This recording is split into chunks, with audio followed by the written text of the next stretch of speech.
Hey guys, it's Laura Scholes. I'm a financial planner here at Educo Advisor Group, and March is National Credit Education Month. So, believe it or not, this blog video we are talking about what your credit score is and a couple of ways, simple ways that you can improve it. Now, there are three different credit bureaus. There's Experian, TransUnion, and Equifax. Once a year, you can reach out to each of these bureaus and actually get a free credit report. And it'll list everything, and if something's not right, you can actually dispute it and get it off your credit report. So a lot of you are probably wondering, what are the few easiest ways to increase your credit score? This is something that you can check either through one of those reports I was just talking about. I personally use Credit Karma.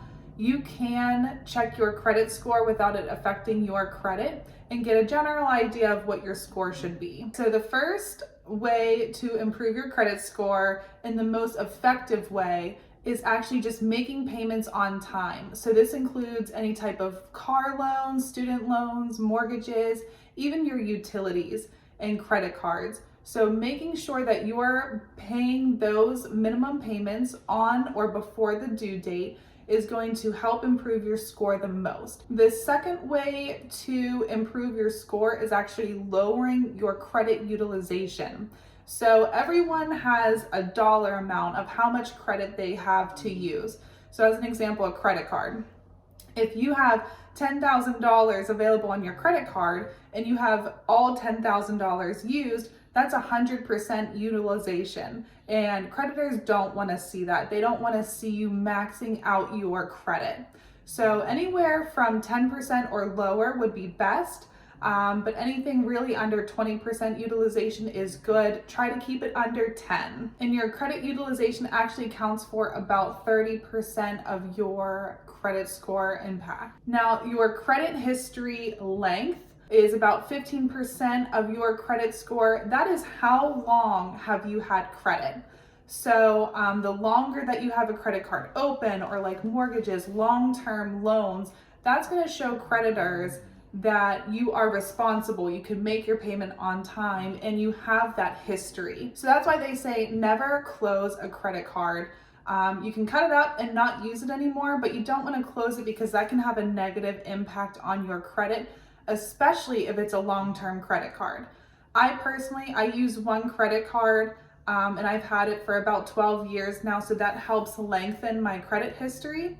But as an example, if I were to get a new car or open up a personal loan or a new credit card, it's on an average basis. So that brand new loan or credit card at 1 month or 2 months old would average against my longest 12-year credit card history and shorten that, which would lead to a lower credit score. So by keeping one credit card open and using it as your main source with that low utilization rate, it'll help increase your credit score versus opening up a bunch of new credit cards or store credit cards and so on. The next one is your credit mix. So this is the different types of credit that you have under your name. This can be credit cards versus student loans versus mortgages, personal loans, car loans, and so on. The bureaus like to see a variety of different types of credit, not just that you have one credit card and one mortgage.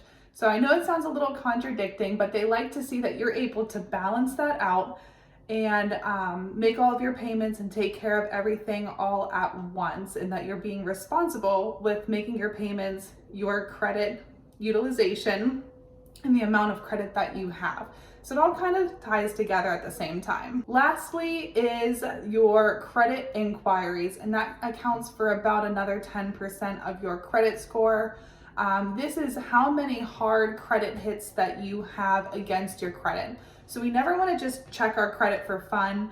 That's why you get those 3 free reports each year. And you can spread them out throughout the year. So you can contact one in the beginning, another bureau in the middle, and then another one at the end, and you kind of have a everlasting rotation of your credit score. If you go and buy a new car or open up a loan, they will give you a credit report too. So keep that in mind, but any type of hard inquiry, we want to keep to a minimum. If you are looking to buy a new car, getting pre-approved for a mortgage, a personal loan, or any kind of credit card, that is a hard credit check. So we want to make sure that we keep those to a minimum. But to keep in mind, back to credit length, if you stick with that one credit card and you're not opening up a Macy's, a Kohl's, a Best Buy, and like all the stores, they're always pushing their own credit cards, you help your credit card length and you're keeping your hard inquiries to a minimum.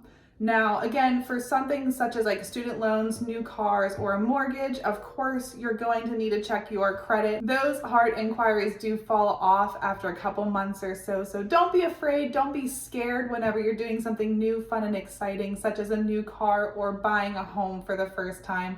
That's always so much fun. Be in the moment, enjoy it, but let's just try to keep those to a minimum. If you found this information helpful, please give us a like or share it with a friend. If you have anything that you're interested in learning about or hearing about, please make a comment below and we'll try to get it on the list. Our calendar link is below as well. So if you want to schedule a financial planning meeting and get financially organized, get everything in order, and help prepare for your future and plan for your goals, we offer Elevate with Educo, which is our step-by-step financial plan, and we can get you to those goals. Again, Laura Scholes with Educo Advisor Group, and we'll see you next time. Have a great day.